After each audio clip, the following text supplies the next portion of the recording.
Salam sejahtera bagi kita semua. Shalom. Assalamualaikum warahmatullahi wabarakatuh. Izinkan saya memperkenalkan diri saya.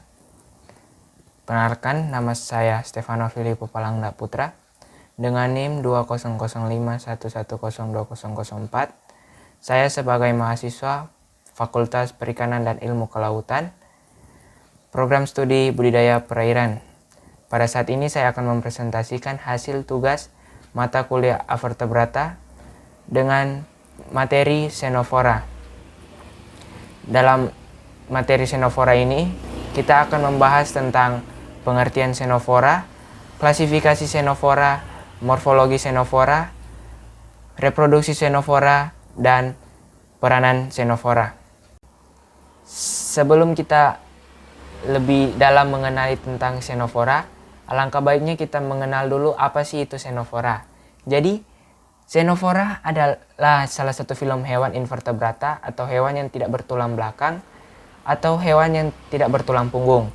Anggota filum ini menyerupai hewan ubur-ubur walaupun secara klasifikasi berbeda filum. Jadi awalnya Xenophora itu dikelompokkan dengan Cyndaria dalam filum Coelenterata. Akan tetapi setelah disadari adanya perbedaan menyebabkan spesies Xenophora ditempatkan pada filum yang terpisah. Saat ini terdapat kurang lebih 150 spesies Xenophora. Kita lanjut ke dalam klasifikasi Xenophora.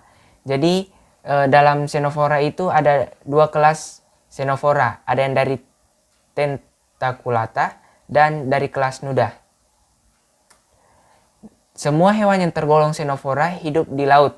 Xenophora terdiri dari dua kelas, yaitu kelas Nuda dan kelas Tentaculata yang sudah saya bahas tadi. Kelas Nuda dikelompokkan menjadi satu ordo, yaitu Bryoda.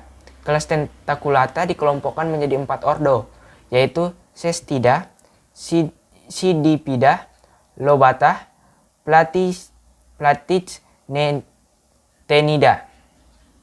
Salah satu ciri khas yang membedakan Tentaculata dan Nuda itu adalah tentakelnya.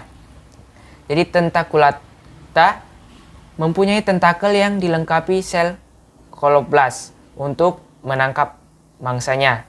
Sementara kelas Nuda tidak mempunyai tentakel.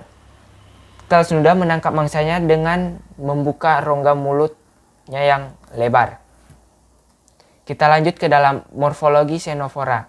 Xenophora memiliki bentuk tubuh yang bulat, lonjong, lunak, dan simetris radial. Salah satu keunikan Xenophora adalah mampu mengeluarkan cahaya dari tubuhnya sendiri. Bagian permukaan luar Xenophora mempunyai 8 baris sisir yang disebut dengan cilia yang dapat digunakan sebagai alat gerak. Oleh karena itu, hewan ini dikenal sebagai ubur-ubur sisir karena secara vertikal tubuhnya terbagi oleh 8 helai cilia yang tampak seperti deretan sisir.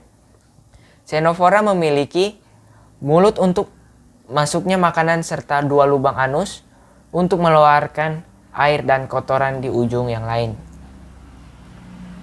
Kita lanjut ke dalam reproduksi Xenophora. Jadi hampir semua spesies Xenophora adalah hermafrodit atau memiliki alat kelamin ganda.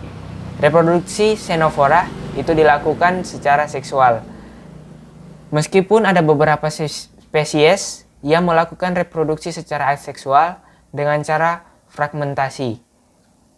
Jadi alat reproduksi Xenophora itu terletak di bawah silia. Sel ovum dan sperma dilepaskan melalui pori-pori yang ada di epidermis. Sebagian besar spesies Xenophora melakukan pembuahan secara eksternal atau di luar tubuh Xenophora, meskipun ada beberapa spesies yang melakukan secara internal. Kita lanjut ke dalam yang terakhir, yaitu peranan Xenophora. Jadi Xenophora itu mempunyai peranan, diantaranya adalah ikut menjaga keseimbangan ekosistem di laut. Hal karena Xenophora suka memakan fitoplankton atau plankton tumbuhan. Jadi, selain itu, Xenophora juga sebagai sumber makanan bagi hewan laut seperti salmon, penyu, dan ubur-ubur.